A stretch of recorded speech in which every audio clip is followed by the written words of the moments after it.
Bonjour à tous, donc voici une nouvelle vidéo au titre assez provocateur.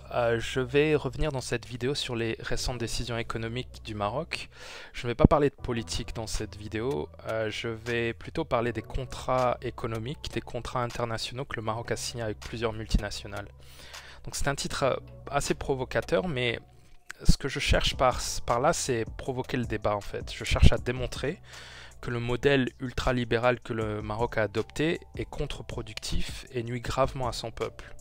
Donc pour cela, j'ai une série de points, une série de décisions qui ont été prises durant les dernières dizaines d'années, on va dire, et qui, selon moi, nuisent gravement à l'intérêt du peuple marocain. Donc le premier point, c'est les contrats d'exploration pétrolière à 75-25 que le Maroc a adopté avec plusieurs entreprises pétrolières, plusieurs entreprises étrangères. Donc à l'heure actuelle, le Maroc est l'un des marchés les plus attractifs pour l'exploration pétrolière. Donc qu'est-ce que ça veut dire concrètement?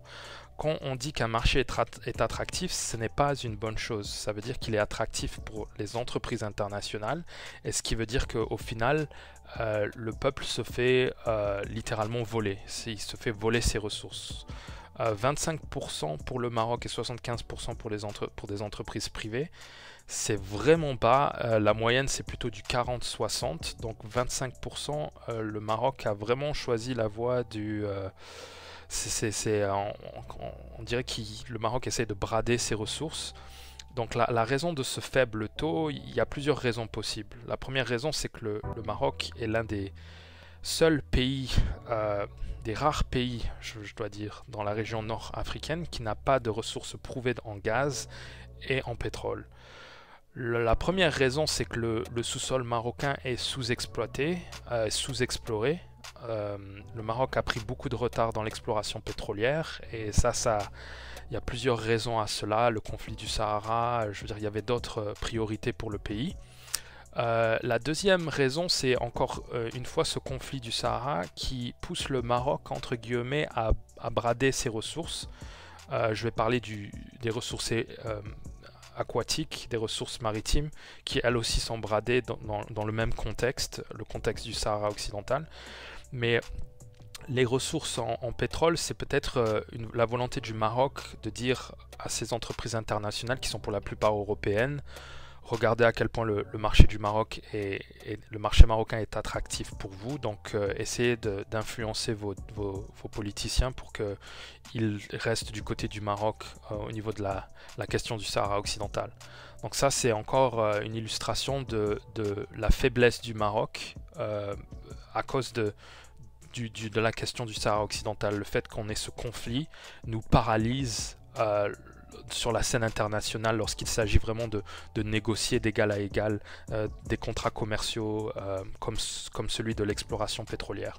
Ça aussi montre, ça montre aussi à quel point le manque d'intégration régionale, notamment avec cette union du Maghreb qui est inexistante, à quel point ce manque d'intégration régionale nuit gravement à l'intérêt de tous les peuples du Maghreb.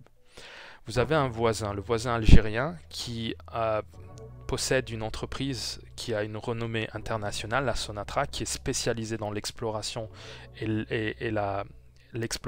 l'extraction pétrolière et gazière. Et vous avez le Maroc qui dispose d'un territoire qui est sous-prospecté. Le Maroc est sous-prospecté, on ne sait pas exactement le montant des ressources en pétrole et gaz qui se cachent dans les sous-sols du Maroc.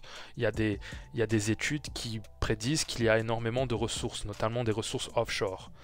Et donc vous avez ces deux pays qui sont complémentaires, entre guillemets. Le Maroc a une industrie, le Maroc a une agriculture qui est assez développée. Vous avez l'Algérie qui a des entreprises pétrolières, chimiques, qui sont aussi très développées. Et donc ces deux pays qui sont complémentaires, encore une fois, pourraient bénéficier de l'expertise de l'un et de l'autre.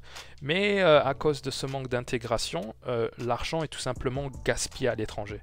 Vous avez l'Algérie qui a une ardoise d'importation qui est absolument énorme, et vous avez le Maroc qui est obligé de brader ses ressources et faire appel à des expertises étrangères qui demandent énormément de ressources financières Et au final, c'est une perte pour la région. Si on faisait confiance à la Sonatrach pour explorer nos sous-sols, l'argent que l'on donnerait à la Sonatrach serait réinvesti dans la région du Maghreb. Les Algériens achèteraient des produits marocains et c'est de l'argent qui ne sort pas des frontières du pays. Au lieu de cela, on a ces entreprises internationales qui viennent, qui découvrent du pétrole, qui font 75% de bénéfices sur tout le pétrole qu'ils découvrent, et au final cet argent ils ne le réinvestissent pas localement, ils le mettent tout simplement dans des banques suisses ou des banques anglaises, et donc c'est de l'argent qui est complètement sorti du pays. Il y a aussi l'accord de pêche avec l'Union européenne et la Russie notamment. Ça démontre encore la faiblesse du Maroc sur la scène internationale.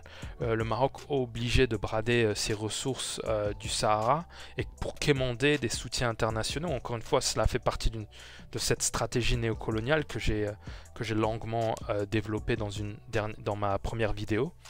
Et cette stratégie qui vise à créer des conflits, notamment le conflit du Sahara occidental, pour pousser le Maroc à vraiment brader ses ressources, pour vraiment négocier de manière défavorable avec les anciennes puissances coloniales.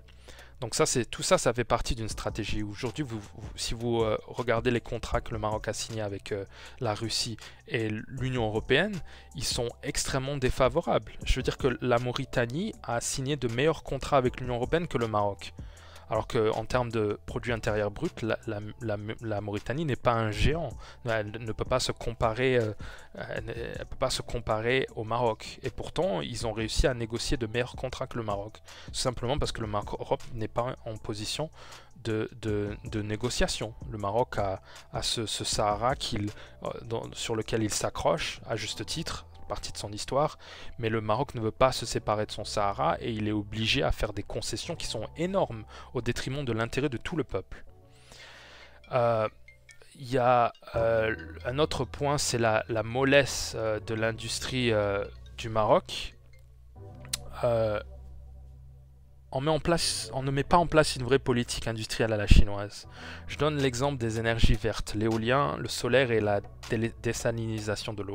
Comment se fait-il que le gouvernement n'investisse pas dans des programmes industriels pour créer des géants du secteur? La plupart des entreprises sur le marché marocain sont soit espagnoles ou françaises, ce qui est ironique quand on sait la position de l'Espagne sur le Sahara occidental par exemple, quand on sait qu'ils détiennent toujours deux colonies, deux villes, Ceuta et Melilla, que le Maroc considère comme des colonies espagnoles, toujours sur son territoire. Donc les éoliennes du Maroc sont produites par Siemens Gamesa, qui est en Espagne. Et un produit aussi basique qu'une éolienne, comment se fait-il que ça ne puisse pas être produit au Maroc par une entreprise 100% marocaine? Comment se fait-il que l'on est obligé de passer par des entreprises européennes, encore une fois, pour créer des choses qui sont aussi basiques qu'une éolienne? Une éolienne ne demande pas énormément de matière grise à concevoir. N'importe qui peut copier une éolienne et entamer une production de manière industrielle au Maroc.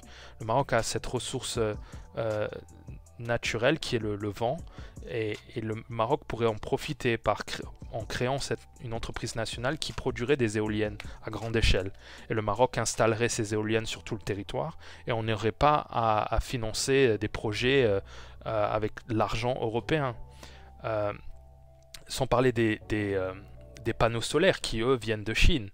Comment se fait-il que le Maroc n'ait pas les capacités de produire ces panneaux solaires lui-même?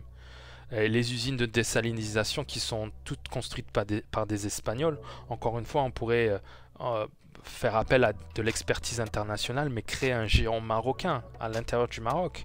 Pourquoi faire appel à des étrangers qui viennent prendre tous les contrats? Et comment se fait-il que la plupart des projets structurants du pays soient phagocytés par des multinationales étrangères? Donc il y a plusieurs raisons possibles. La principale étant que le pays d'origine fournit aussi la majorité des financements. C'est donc encore une fois du gagnant-gagnant pour eux, car non seulement l'argent prêté est remboursé avec intérêt, c'est comme ça que marche la finance internationale, mais les projets font aussi tourner l'économie du pays d'où proviennent les entreprises, plus que le Maroc, donc en l'occurrence l'Espagne. Donc l'Espagne va prêter de l'argent au Maroc pour que le Maroc finance ces entreprises de désalinisation, mais le Maroc en contrepartie va faire appel à des entreprises espagnoles qui elles vont installer l'entreprise dans le pays, mais l'argent que l'Espagne prête revient à l'Espagne de manière double, parce que non seulement le Maroc paye l'Espagne pour l'expertise, les bâtiments de l'usine de désalinisation, mais en plus de cela, il paye un intérêt et l'Espagne emploie des gens qui payent des taxes en Espagne. Donc l'Espagne ramène des ingénieurs qui vont se faire payer et qui vont payer des taxes en Espagne. Donc c'est gagnant-gagnant pour l'Espagne. Le Maroc, au final, gagne une entreprise de désalinisation, ce qui est tout aussi bien, mais bon, c'est cher payé pour ce que c'est. Donc le Maroc n'a pas vraiment les capacités de développer une industrie, de jouir de ces avantages comparatifs que sont le soleil, le solaire, l'éolien, la mer, le poisson. Comment se fait-il que l'on ne transforme pas le poisson Comment se fait-il que l'on laisse des bateaux étrangers venir et saccager tous les fonds marins, piller toutes les ressources? Comment se fait-il qu'on ne développe pas une industrie pêchière, une industrie de pêche digne de ce nom avec des constructeurs de bateaux de pêche installés au Maroc, peut-être faire de la microfinance pour aider les pêcheurs locaux à acheter des bateaux dignes de ce nom avec toutes les technologies modernes pour pêcher en grande quantité, faire des économies d'échelle, développer tout un secteur. Comment se fait-il que le Maroc se sente obligé d'aller quémander des soutiens internationaux et de vendre ses ressources au moins offrant, parce que c'est ce qui se passe. Mais ça, c'est un système que l'on appelle un système de vase communicant, qui est bien connu en économie libérale. Je vous donne un exemple. Au Canada, dans les régions où on exploite du pétrole, les compagnies pétrolières possèdent tous les commerces dans les villes et aux alentours, et aux alentours des puits, et elles possèdent aussi les hôtels et les logements. Ce qui fait que une part importante de l'argent qu'ils reversent à leurs employés sous forme de salaire revient indirectement à l'entreprise pétrolière. À plus grande échelle, ça a été la politique des États-Unis à l'égard des pays du Golfe pendant des décennies. On achète votre pétrole, on vous autorise à vous organiser en cartel pour manipuler les prix, mais en échange, vous achetez ce dont vous avez besoin chez nous. Donc voitures, avions, trains, centrales électriques, architecture, armes, conseils, tout ce dont vous avez besoin, vous l'achèterez chez nous. Donc ça, c'est le deal que les États-Unis ont passé avec l'Arabie Saoudite. Et si un jour vous décidez de produire chez vous comme l'Iran, par exemple, on vous renversera car vous êtes des leaders illégitimes chez vous.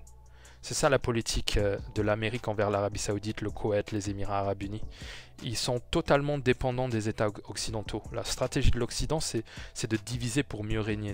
C'est rendre les anciennes colonies dépendantes de l'Occident, de leur expertise, de leurs produits. C'est ça ce qu'on appelle le néocolonialisme. Pour vous donner un autre exemple, pour revenir à la question du Sahara occidental, comment le Sahara occidental vraiment divise et affaiblit le Maroc, je compare souvent le Sahara occidental à Hong Kong. Je pense que si les Britanniques s'étaient retirés plus tôt de Chine, dans les années 50 ou à l'après-guerre, quand la Chine a battu le Japon, au lieu de 1997, il n'y aurait pas eu de revendication indépendantiste à Hong Kong. Même chose pour les Sahraouis. Si les Espagnols s'étaient retirés en 1956 à l'indépendance du Maroc, au lieu d'attendre jusqu'en 1975 et de armer les militants, de créer un nationalisme local, ça leur a donné à peu près 20 ans où ils ont pu vraiment développer la population, leur faire croire qu'ils étaient différents du reste du Maroc, vraiment créer la séparation entre le Maroc et le reste du Sahara. C'était ça la stratégie espagnole. S'ils étaient retirés plus tôt en 1956, il n'y aurait jamais eu de Polisario, il n'y aurait jamais eu de mouvement séparatiste au Sahara. Le Maroc n'aurait jamais eu besoin de faire la guerre à ces séparatistes qui ensuite ont trouvé refuge à Tindouf, le Maroc n'aurait jamais eu besoin de faire ça. Si ces séparatistes, qui a armé ces séparatistes? C'était pas l'Algérie. En 1975, les armes proviennent de l'Espagne. C'est l'Espagne qui part et qui laisse toutes les armes sur place. Donc ça, c'est le drame de l'histoire, c'est les répercussions de la colonisation. Ce sont des conflits créés de toutes pièces pour affaiblir des grands ensembles régionaux que l'on considère comme dangereux pour les intérêts du blanc occidental, à savoir la Chine et le Maghreb en l'occurrence, avec l'exemple de Hong Kong et du Sahara occidental. Donc voilà, c'est tout pour aujourd'hui. N'hésitez pas à laisser un commentaire si vous avez une opinion sur la question. À la prochaine pour une nouvelle vidéo.